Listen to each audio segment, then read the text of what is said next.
Hello class, welcome back बच्चों।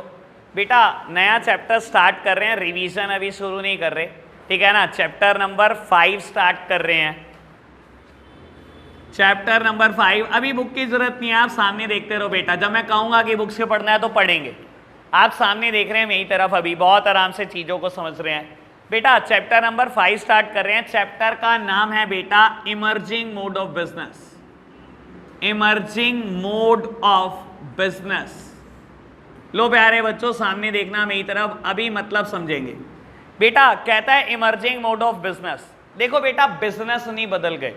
Business कल भी वही थे बेटा, आज भी वही हैं, और बेटा और आने वाले कल में भी वही होंगे, लेकिन बिजनेस करने का तरीका बदल गया। कहता है emerging mode of business. Business करने के तरीके बदल गए हैं बेटा, और आपके कोर्स में बेटा 2 नए तरीके हैं बिजनेस करने के। दूसरा तो बाद में डिस्कस करेंगे, आउटसोर्सिंग, कुछ 5 से 6 दिन के बाद। 5 से 6 दिन पहले का टॉपिक मेरा है बेटा ई बिजनेस।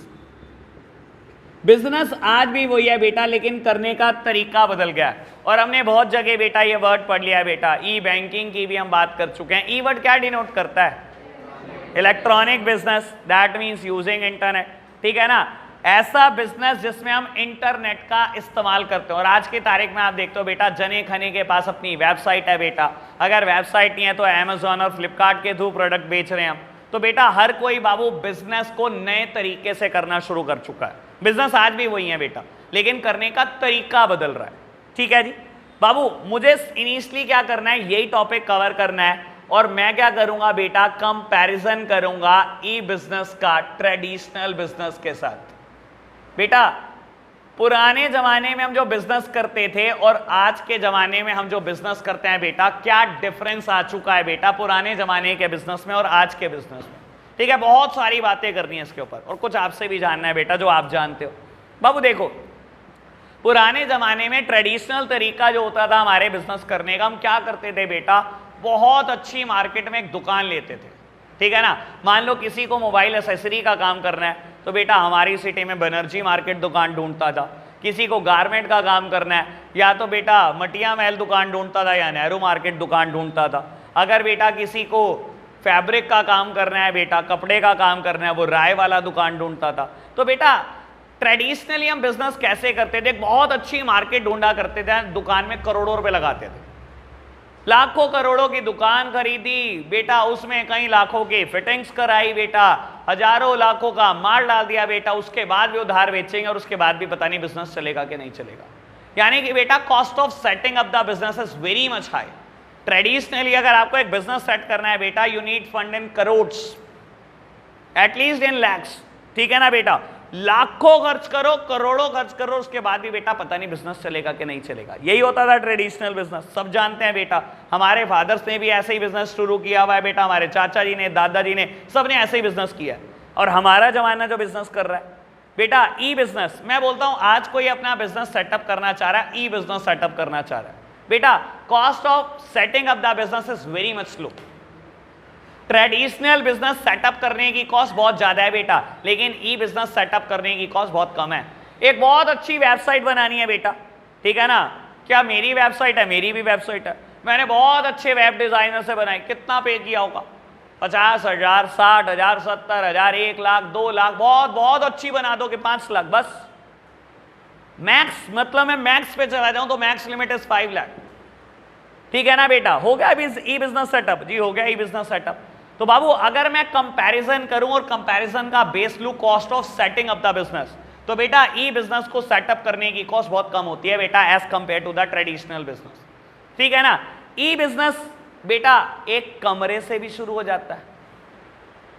ट्रेडिशनल बिजनेस का क्या है बेटा, आपको तो बहुत अच्छी मार्केट चाहिए। ई बिजनेस का क्या है, आपको अगर हिस्ट्री पढ़ता हो बेटा, आपने सुनी हो हिस्ट्री बेटा अमेज़न की बेटा, ठीक है ना, वर्ल्ड नंबर 1 कंपनी, ठीक है ना बेटा। शुरू कहां से होती है? गैरेज से।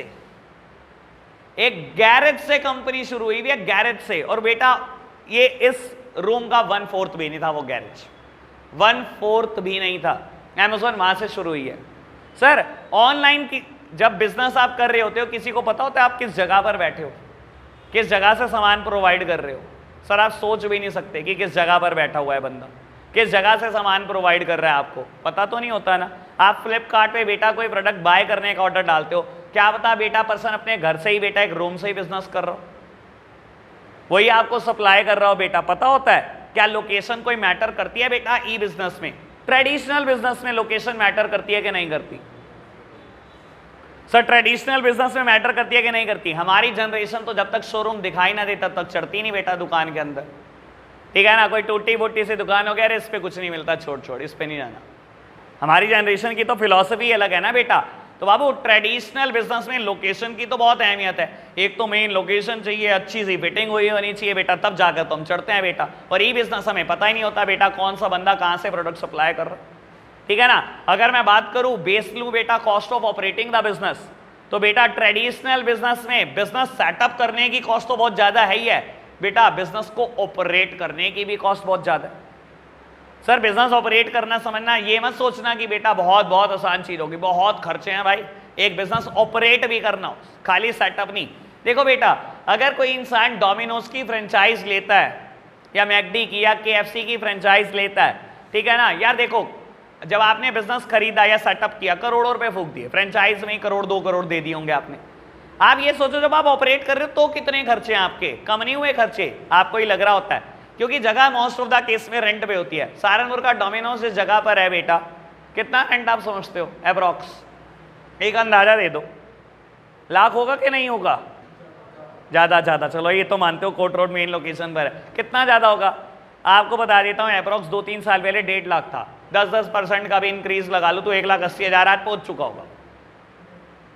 या 1 से 1.5 लाख रुपए रेंट, 12 स्टाफ आपके पास काम कर रहा होगा कम से कम, 2-3 मेन शेफ होंगे बेटा, कुछ डिलीवरी बॉय होंगे बेटा, कुछ 4th ग्रेड होगा जो साफ सफाई देखता है बेटा, कुछ टेलर होगा बेटा जो ऑर्डर फीड करता है। एवरेज सैलरी कुछ भी लगा लो भाई, शेफ की सैलरी थोड़ी ज़्यादा होगी, 4th ग्रेड की थोड़ी कम होगी, 15,000 लगा ले, फेयर एस्टिमेट 15,000 एवरेज सैलरी लगा दो, 12 स्टाफ, 1,80,000 सैलरी, 1,80,000 का रेंट, 1,80,000 की सैलरी। AC बंद तो नहीं करते होंगे सर, इतना तो अंदाजा होगा ही हमें, 4-5 AC भी चल रहे होंगे, ठीक है ना? और बेटा किचन में हीटर भी चल रहा होगा यार, ओवन तो कॉन्टिन्यूस बंद तो नहीं होता होगा ना, ऑर्डर तो है ही इतने उनके पास। सर बिजली का बिल भी ठीक ठाक होगा, हो सकता है मेरा ख्याल 40-50 हज़ार तो होगा, 40-50 हज़ार बिजली का बिल हो गया। और फ्री जो डिलीवरी करते हैं बेटा, पेट्रोल प्राइस भी सोच लो, 10-20 हज़ार रुपये का तो पेट्रोल फूक देते होंगे महीने में, मैं कहता हूं। और इसके अलावा अभी तो कुछ गिना ही नहीं, इसके अलावा तो बेटा जब वो आपको पिज़्ज़ा प्रोवाइड करते हैं बेटा, एक कार्डबोर्ड बॉक्स में प्रोवाइड करते हैं, चाहे घर ले जाना हो तब भी वो कार्डबोर्ड बॉक्स है, वहाँ खाना हो तब भी है बेटा। यानी कि हर पिज़्ज़ा पे 1 रुपये का गत्ता भी अगर ख़राब करते हो तो अगर एक दिन में बेटा उनके पास 300 ऑर्डर है तो 300 गत्ते गए, 300 रुपये भी गए, 8-9 हज़ार रुपये ये भी बैठते हैं बेटा। ना करते करते भी बेटा अगर मोटा मोटा हिसाब लगाऊं 4-4.5 लाख रुपए महीने का खर्चा है, ये cost of operating the business है। दिखाई दे रहे हैं बेटा, cost of setting up the business in crores, लेकिन बिजनेस को ऑपरेट करने की मंथली कॉस्ट भी बेटा कितने सारे लैक्स में जा रही है। और यही सोचो बेटा ई बिजनेस में cost of operating the business, शायद मुझे नहीं लगता वेबसाइट में इतनी जल्दी बहुत ज़्यादा चेंजेस आप कराते हो, थोड़ा बहुत आप चेंज कराते हो बेटा, वेब डिज़ाइनर को पे कर देते हो, कितना पे कर देते होंगे? ज़्यादा से ज़्यादा आपकी कोई लूप होल आ गया वेबसाइट में, कोई सिक्योरिटी फीचर हट गया बेटा, वेब डिज़ाइनर को कहोगे भाई ठीक कर देगा, 5,000-10,000 ले लेगा महीने का, बस। कितने को चेंजेस कराते हो आप अपनी वेबसाइट में? साल का कितना पे कर दोगे? 1,00,000-1.5 लाख बस साल का, वह मंथली 4.5 लाख। तो बेटा अगर मैं बात करूं ई बिजनेस की, तो ई बिजनेस को ऑपरेट करने की कॉस्ट भी इतनी नहीं है बेटा जितना ट्रेडिशनल बिजनेस को ऑपरेट करने की कॉस्ट है। मानते हो ये बात? इतनी बात ओके है कि नहीं है? पहले इतनी बात बताओ, समझ आई बात? चलो अच्छा एक बात बताओ बेटा, कितने ट्रेडिशनल बिजनेस को ऐसे जानते हो जो एक शहर से शुरू हुए बेटा और दुनिया में नाम है? कितने ट्रेडिशनल बिजनेस को आप जानते हो, आपके मामा ने कराओ, किसी चाचा ने कराओ, किसी रिलेटिव ने कराओ, किसी दोस्त ने कराओ, जो एक शहर से शुरू हुआ हो, सहारनपुर शहर से, और दुनिया में आज उसका नाम हो बेटा? बस ये किया है मैं हमेशा बोलता हूँ MDH, जो हमारे शहर से शुरू हुआ था बेटा और कहाँ गया। और जिनको नहीं पता उनके लिए मैं हमेशा बोल देता हूँ बेटा, सहारनपुर के मोरगंज की फर्म है, और आप सोच भी नहीं सकते इस फुल फॉर्म भी है बेटा MDH की, मार्शे दी हट्टी। पुराने ज़माने में बेटा दुकान को हट्टी बोला जाता था, ठीक है ना। उन्होंने अपनी दुकान के नाम से बेटा ब्रांड बना दिया एमडीएच। मार्शे दी हट्टी फुल फॉर्म है, किसी को बता दोगे शर्म आ जाएगी बेटा, क्योंकि आपको तो अंग्रेजी बोलना बहुत अच्छा लगता है, ठीक है ना बेटा। एमडीएच की फुल फॉर्म है। सिर्फ एक बिजनेस है बेटा जो एक शहर से शुरू हुआ और बेटा वर्ल्ड वाइड चला गया। दूसरा बिजनेस बताना जो आपके शहर से शुरू हुआ वर्ल्ड वाइड हो, बस खत्म। तो सर अगर मैं बोलूं ट्रेडिशनल बिजनेस में आपके पास ग्लोबल जाने की अपॉर्चुनिटी होती है बेटा। अगर बात करूं, अब मैं बात करता हूं ट्रेडिशनल और ई बिजनेस की, तो आप ये तो समझ गए होंगे बेटा कि ट्रेडिशनल बिजनेस में ग्लोबल जाना आसान नहीं है। ये तो समझ गए होंगे ना बेटा, एक ट्रेडिशनल बिजनेस को ग्लोबल लेवल पे लेकर जाना बेटा, वर्ल्ड वाइड लेवल पे लेकर जाना, एमएनसी बना देना, मल्टीनेशनल कंपनी बना देना आसान बात नहीं होगी, ठीक है ना बेटा। इसके लिए करोड़ों अरबों रुपए चाहिए, कई हजारों करोड़ की बात करो कि अगर आप चाहते हो कि आपका बिजनेस वर्ल्ड वाइड जाए, अरबों में पैसा चाहिए बेटा, अरबों में, कई करोड़ों में भी बात ना चले बेटा, कई अरबों में बात जाके चलेगी आपकी। लेकिन बेटा अगर मैं एक बात बताऊं कि मैंने एक वेबसाइट खरीदी, मतलब डोमेन नेम खरीदा, और बेटा उस डोमेन को मैंने बेटा .com पे खरीदा, तो उसका क्या मतलब होता है। आज मैं खैर थोड़ा एनालिसिस कर देता हूं, ऑल्दो कंप्यूटर वाले बच्चे मेरे पास होंगे। कौन किसके किसके पास CS है? चलो 1 2 3 यार ढंग से हैंड रेस कर लो यार, के बात होगी यार, कोई नहीं, हाँ ठीक है CS है, चलो ठीक है, अब बड़ा मजा आएगा बेटा। चलो जी, तो बेटा अच्छा एक बात बताओ, मैंने ये सर्च करा www.google.com और google.in, इनमें कुछ फर्क होता है क्या?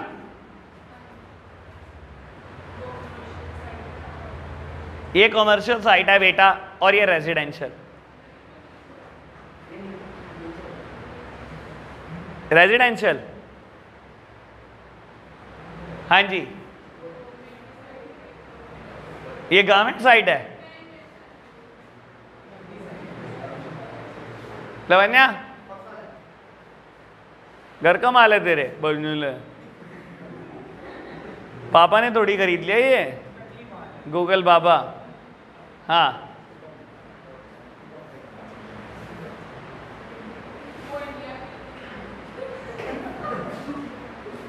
देख हंस रही ना, और ठीक बता। चलो ठीक है, अब मैं एक बात बता देता हूं बेटा, आप ना बहुत सारी वेबसाइट के एंड में .in देखते हैं बेटा, और बहुत सारी वेबसाइट के एंड में .com देखते हैं, और गधो समझ लो इस बात को बहुत अच्छे से बेटा, .com मतलब वर्ल्ड लेवल पे सर्चिंग शुरू हो जाती है, और जैसे ही आप .in डालते हो बेटा, ये सिर्फ इंडिया लेवल पे सर्च करता है। आज एक काम कर लेना, चलो कभी डालना बेटा www.apple.in, ये बेटा एप्पल की सारी चीजें सिर्फ इंडिया की दिखानी शुरू कर देगा, इवन बेटा प्रोडक्ट के प्राइसेस भी इंडिया के शो होंगे। और बेटा .com डालोगे तो ये वर्ल्ड वाइड बात करेगा आपके साथ, ठीक है ना। आपको कभी ऑस्ट्रेलिया में चेक करने का मूड है एप्पल के प्राइसेस क्या चल रहे हैं, तो www.apple.au डाल देना बेटा, ये ऑस्ट्रेलिया में सर्चिंग शुरू कर देगा, इंडिया की बंद कर देगा, ठीक है ना। NZ डाल देना बेटा, न्यूजीलैंड की शुरू कर देगा बेटा। तो बाबू .com खरीदना कोई बहुत बड़ी चीज नहीं। आपको पता है डोमेन नेम कितने रुपए से स्टार्ट हो जाते हैं? 200 रुपए से। गो डैडी सुना है कभी ना? गो डैडी पे बेटा डोमेन नेम खरीद सकते हो, मैंने खरीदा हुआ है। मेरे बेटा डोमेन नेम क्या है? www.esuccessmantra.com।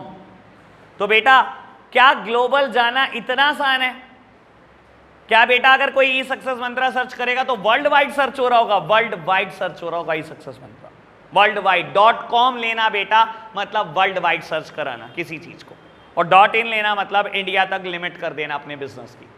तो बेटा आप समझ सकते हो ई बिजनेस में ग्लोबल जाना कितना आसान होगा, ठीक है ना बेटा। और आपको बता देता हूं बेटा डोमेन नेम पे बहुत बड़ी बड़ी गेम हो जाती है, ठीक है ना। वैसे मेरी फर्म का नाम सक्सेस मंत्रा है, लेकिन पता नहीं भाई किसी ने मुझसे पहले सक्सेस मंत्रा का डोमेन नेम खरीद लिया, successmantra.com, तो मैं तो खरीद नहीं पाया, मुझे बाद में बेटा चेंजेस करा के ई सक्सेस मंत्रा लेना पड़ा, ठीक है ना। ऐसे ही मेरा दोस्त तो बेटा इसमें काम करता है इसी फील्ड में, ठीक है ना। चंडीगढ़ में कभी एक 7 स्टार होटल बन रहा था, उसने नाम नूम पता करा बेटा, वहाँ बोर्ड बोर्ड लगा हुआ था, तो उसने क्या करा बेटा फटाफट से उसका डोमेन नेम खरीद लिया 200 रुपये में गो डैडी पे जाकर, ठीक है ना।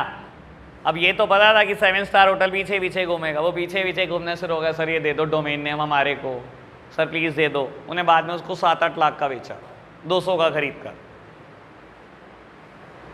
तो क्या इसके ऊपर भी गेम हो जाती है, बहुत बड़ी बड़ी गेम हो जाती है, छोड़ दो खैर, ठीक है ना बेटा। डोमेन नेम बड़ी इंपॉर्टेंट चीज़ों में से एक है बेटा। 7 स्टार 5 स्टार होटल वो अपना डोमेन नेम, अपना नाम कभी नहीं छोड़ते बेटा, ठीक है ना। उनको तो अपने नाम से .com बनाना है बेटा, ठीक है ना। कोई भी टूरिस्ट आए दुनिया के किसी कोने से, वो दुनिया के किसी कोने बैठ के सर्च करे, उनके होटल का नाम खुलना चाहिए, ठीक है ना बेटा। तो ई बिजनेस में ग्लोबल जाने की अपॉर्चुनिटी बहुत ज्यादा है बेटा, जबकि ट्रेडिशनल बिजनेस को ग्लोबल ले जाना बेटा जमीन आसमान एक हो जाएगा बेटा, ग्लोबल नहीं जा सकते, ठीक है ना बाबू।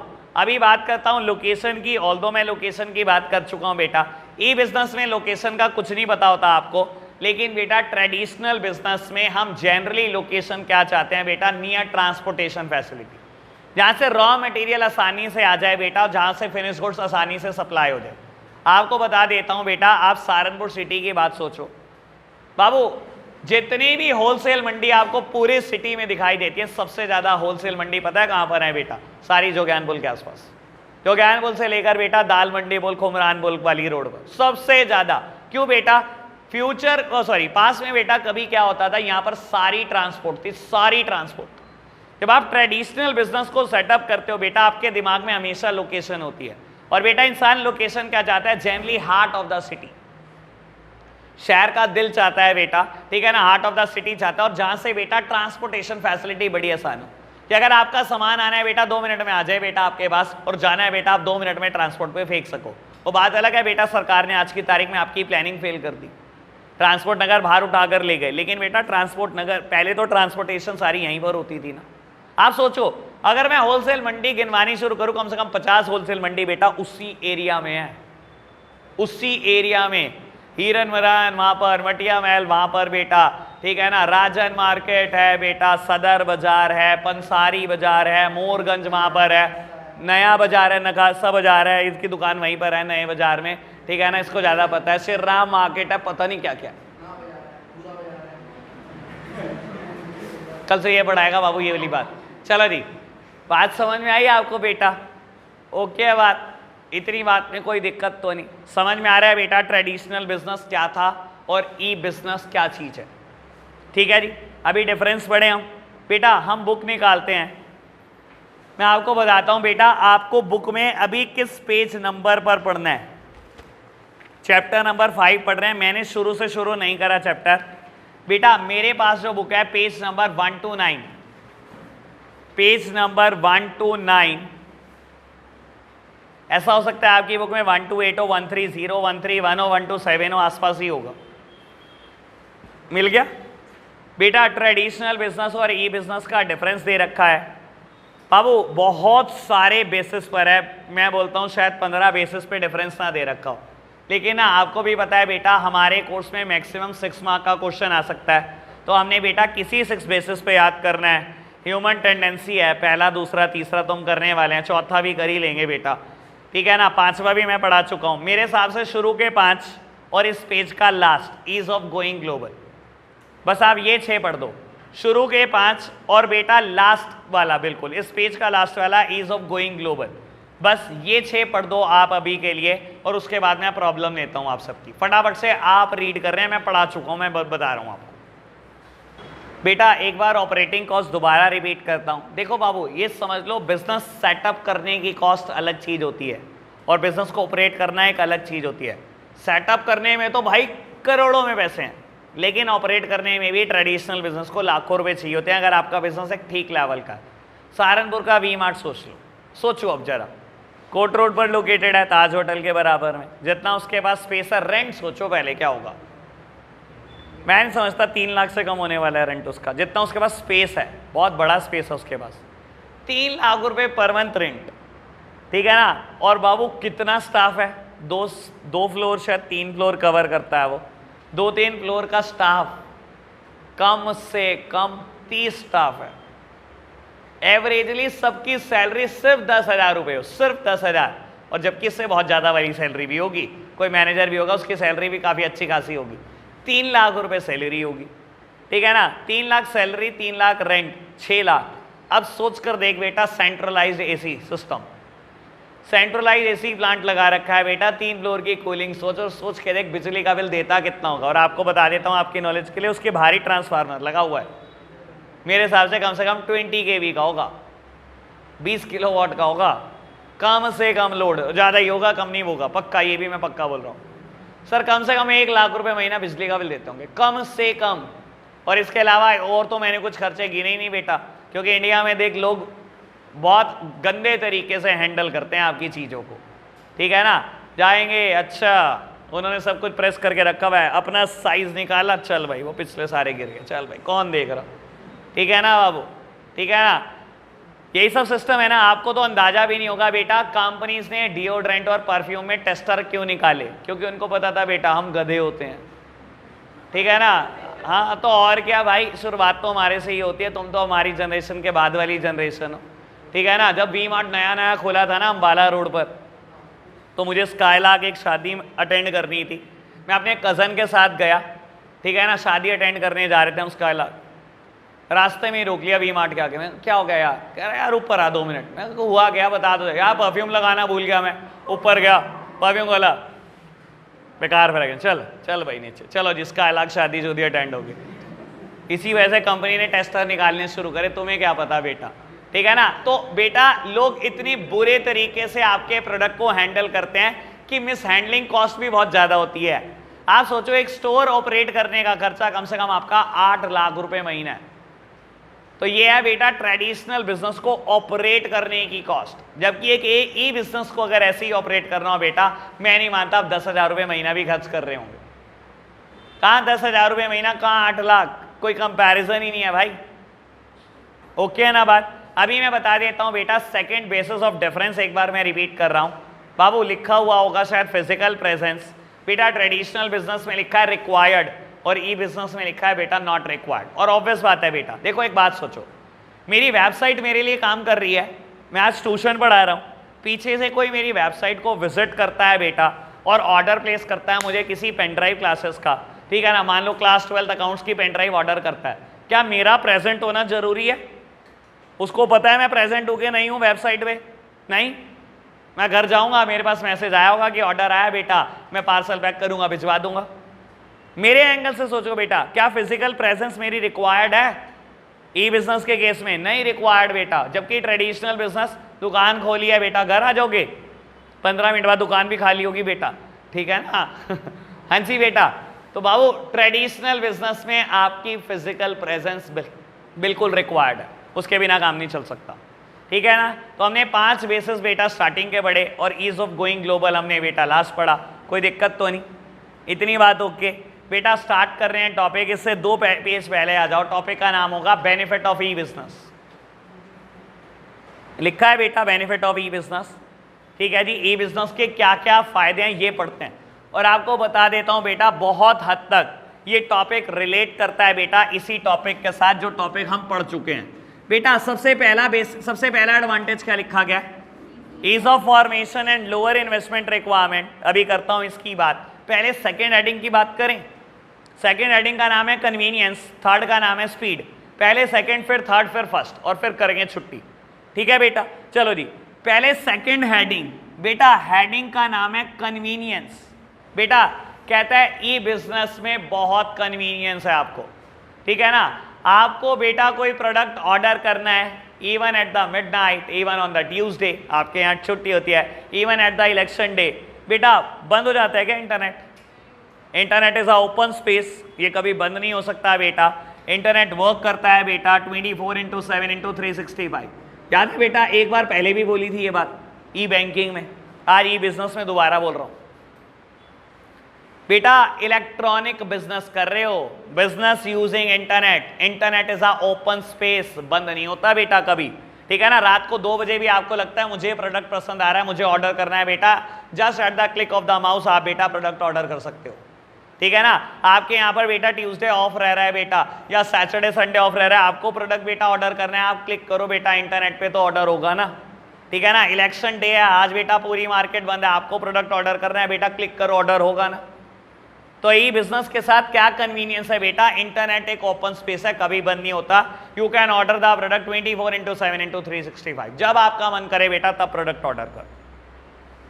बात ओके, सिंपल बात, समझ आई कन्वीनियंस। थर्ड वन बेटा हेडिंग दी गई है स्पीड। और सुनना बेटा, ट्रेडिशनल बिजनेस से सबसे ज्यादा डिफरेंट चीज है बेटा। बाबू अगर मैं ई बिजनेस की बात करूं तो कई प्रोडक्ट ऐसे हैं बेटा जो मुझे just at the click of mouse available होते हैं। और सोच कर देखना बेटा, ट्रेडिशनल बिजनेस में लोग कैसे जिया करते थे पुराने टाइम में। बेटा मैं आपको बता देता हूं, 10 से 12 साल पुरानी बात, मुझे एक एंटीवायरस सॉफ्टवेयर चाहिए ना बेटा, तो 10 दुकानें घूम लेता था बेटा एंटीवायरस सॉफ्टवेयर के लिए। आज अभी लिखो गूगल में एंटीवायरस सॉफ्टवेयर, 50 लिंक ओपन होंगे बेटा, एक क्लिक करो बेटा, कहीं तो फ्री लिंक होंगे बेटा, एक क्लिक पे बेटा डाउनलोड हो जाएगा एंटीवायरस सॉफ्टवेयर। प्रोडक्ट अवेलेबल हुआ just at the click of mouse. बेटा पुराने जमाने में बुक्स चाहिए होती थी एनसीईआरटी, धक्के खा लेते बेटा अगर मार्केट में शॉर्ट होती थी। आज अभी गूगल पे टाइप करो बेटा क्लास 11 की एनसीईआरटी चाहिए बिजनेस स्टडीज, एक क्लिक पर डाउनलोड हो जाएगी पूरी एनसीईआरटी बेटा। और एक नहीं बेटा, मेरे पास एक ऐसी वेबसाइट है, खैर मैं वेबसाइट का नाम बताऊंगा आपको, जहां पर 15 लाख बुक पड़ी हैं free of cost. 15 lakh book. Sir कितनी magazines free of cost available होती हैं क्लिक ऑफ द माउस पे। म्यूजिक, मूवीज एक क्लिक पर अवेलेबल है। पुराने जमाने में सोचो बेटा लोग सीडी प्लेयर चलाया करते थे बेटा, मार्केट में सीडीज आती थी 20-20 दिन के बाद, मूवीज आती थी 1-1 महीने के बाद। आज एक क्लिक पर अवेलेबल है बेटा। ये ई बिजनेस की स्पीड है बेटा, बहुत सारे प्रोडक्ट आपको अवेलेबल हो जाते हैं सिर्फ एक क्लिक पर। इससे ज्यादा क्या स्पीड लोगे। पुराने जमाने में बता देता हूं बेटा, जब कभी मेरी न्यूज़पेपर में फोटो आती थी बेटा, ठीक है ना, मुझे पता होता था पिछले दिन पे क्लिक हुई है, आपने टॉप किया हुआ है स्कूल, अगले दिन आनी है बेटा न्यूज़पेपर में। पूरी रात इंतजार रहता था, अच्छा कैसी आएगी पिक, ये होगा वो होगा, ठीक है ना बाबूजी। तो पूरी रात जागा करते थे और सुबह 5 बजे न्यूज़पेपर की वेट करना शुरू करते थे, 6 बजे आता था, देखते थे और कटिंग करके संभाल के रखा करते थे। पुराना जमाना था, ठीक है ना। मैंने वो नया जमाना भी देख लिया भाई, ठीक है ना। जब बाबू ये चीजें बड़ी पॉपुलर होगी तो ई न्यूज़पेपर आने लग गए, ई जर्नल्स आने लग गए, ठीक है ना बाबू। आज की तारीख में सुबह 6 बजे अखबार वाला आएगा, 1 बजे मेरे हाथ में फोटो होती है, कैसी आनी है। 12 बजे प्रिंटिंग हो जाती है बेटा, 1 बजे अवेलेबल हो जाती है वेबसाइट पे। आप डालो बेटा ई न्यूज़पेपर, दैनिक जागरण सहारनपुर रीजन का भी डाउनलोड होगा, सब कुछ देख लो बेटा। कौन इंतजार करेगा 6 बजे तक, करने दो जो इंतजार कर रहा। हम तो नए जमाने में अब, ठीक है ना जी, बात समझ में आती है। तो बहुत सारे प्रोडक्ट बेटा हमारे को अवेलेबल हैं just at the click of mouse. ये इंटरनेट बेटा, ये ई बिजनेस की स्पीड है। और ट्रेडिशनली बेटा आप सोच सकते हो कितनी दिक्कतें रही हैं लोगों को इन चीज़ों को, ठीक है ना। चाहे वो म्यूजिक की बात करो, चाहे वो बुक्स की बात करो, चाहे बेटा आप न्यूज़पेपर की बात कर लो, चाहे बेटा एंटीवायरस सॉफ्टवेयर की बात कर लो, मूवीज की बात कर लो, किसी भी चीज़ की बात कर लो। ओके बात। अब बेटा पहली हेडिंग पे चर्चा करता हूं। बाबू कहता है ease of setting up the business and क्या ease of formation and lower investment requirement. बाबू कहता है ease of formation and lower investment requirement. Although बेटा जब मैंने डिफरेंस पढ़ाया है तो मैं इसकी बात कर चुका हूं। बाबू मैं कर चुका हूं ना इसकी बात। ये बिजनेस को सेटअप करना आसान है बेटा, और आसान होने के साथ साथ बहुत ही सस्ता है as compare to traditional business. Cost of setting up the business is very low. मैं एक बात बोल देता हूं बेटा, एक फ्रेज आपको पेपर में जरूर कोट करके आनी है बेटा। एनसीईआरटी ने दिया, बड़ी कमाल की फ्रेज दी है बेटा। बाबू क्या कहती है एनसीईआरटी? फ्रेज बोलता है नेटवर्क्ड individual is more efficient. Network individual is more efficient than networked individual.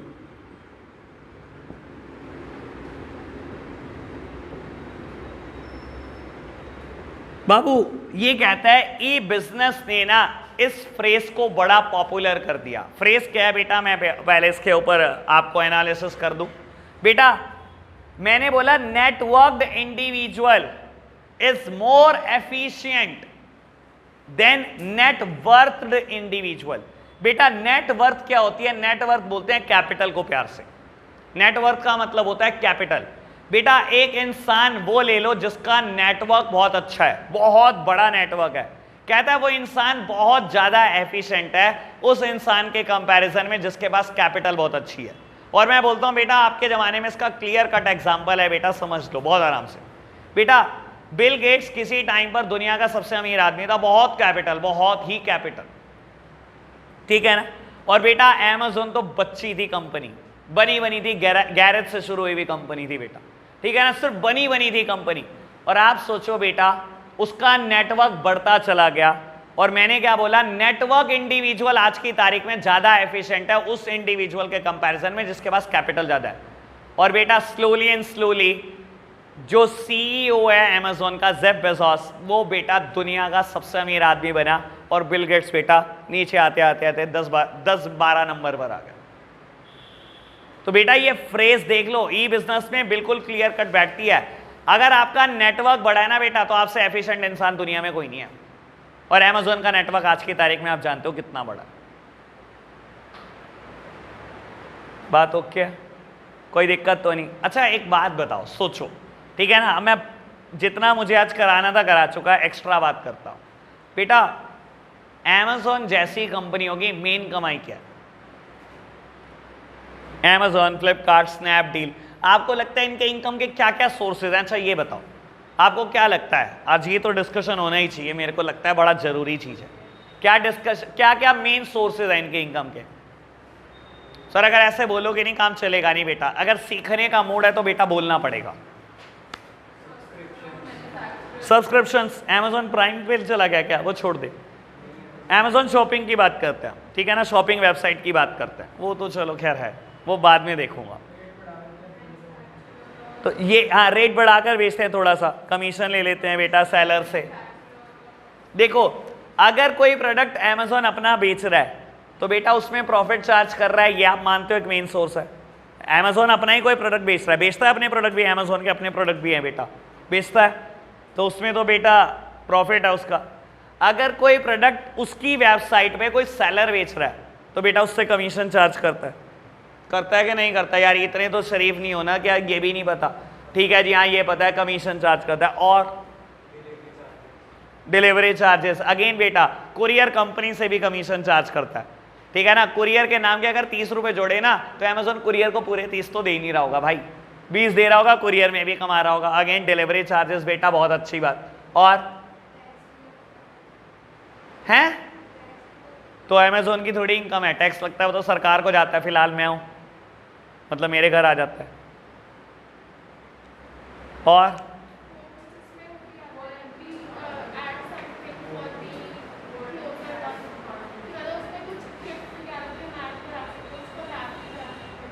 तो अमेज़न को क्या प्रॉफिट होता है उससे? ऐड की बोल सकते हैं बेटा, आप अमेज़न के ऐप पे जाओ, वेबसाइट पे जाओ, कुछ और ऐड आ रहे होते हैं बेटा, जो कंपनियां ऐड कर रही हैं उनसे चार्जेस ले रहा है। और अभी बता दो मेन सोर्स आया नहीं, जिससे सबसे ज्यादा कमाई है ऐप डाउन, अरे वो छोटे, इतनी छोटी कमाई को तो हम गिनते भी नहीं, ऐप डाउनलोडिंग कुछ नहीं। हाँ जी सर, उनकी वेबसाइट पे टाइम स्पेंड कर रहे हैं, ऐसा कुछ नहीं मिलता, कुछ नहीं मिलता इस चीज से। हैं जी, उससे कुछ नहीं मिलता बेटा। और बड़ी हैरानी होती है मुझे बेटा, तो आप काम की बात नहीं सोचते। सुन लो, अमेज़न की सबसे मोटी इनकम है इंटरेस्ट इनकम, ब्याज नहीं, EMI नहीं, नॉर्मली ब्याज नहीं, मैं बताता हूं, पहले समझ लो ब्याज क्या चीज है। यहां पर आप जो चीज कभी सोच नहीं सकते वो अमेज़न की मेन सोर्स ऑफ इनकम है। इसको तो क्या पता घाटे से बेच देता हो, क्या करता हो, जो कमाता है वो आप देखते नहीं हो। अच्छा एक बात बताओ, दिवाली वीक है, अमेज़न ने कहा हम बिग बिलियन वीक कर रहे हैं, बिग बिलियन डे कर रहे हैं, ये कर रहे हैं, वो कर रहे हैं, ठीक है जी। आज बेटा सेल हुई आज 1000 करोड़ की, अमेज़न के पास सेल हुई 1000 करोड़।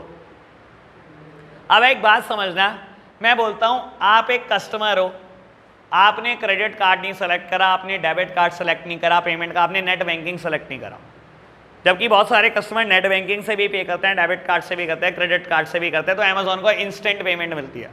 आपने COD सेलेक्ट करा, अच्छी कंपनी है अमेज़न, 3 बिजनेस डे में प्रोडक्ट आपके घर है, 3 बिजनेस डे में, बिजनेस डे समझते हो ना बेटा, छुट्टी के अलावा, छुट्टी के अगर छुट्टी है तो उसे गिन लेना, अगर नहीं है बीच में कोई छुट्टी तो 3 दिन में प्रोडक्ट आपके घर होगा। आपने, मैं बोलता हूं, सीओडी सेलेक्ट करा, करी नहीं cash payment, on the spot payment नहीं करी, सीओडी सेलेक्ट करा बेटा, 3 दिन में अमेजोन को पैसे दे दिए। 3 दिन के बाद अमेजोन के पास 1000 करोड़ इकट्ठे हो गए। आपको पता है अमेजोन अपने सेलर को कितने दिन में पे करता है? 18 दिन में,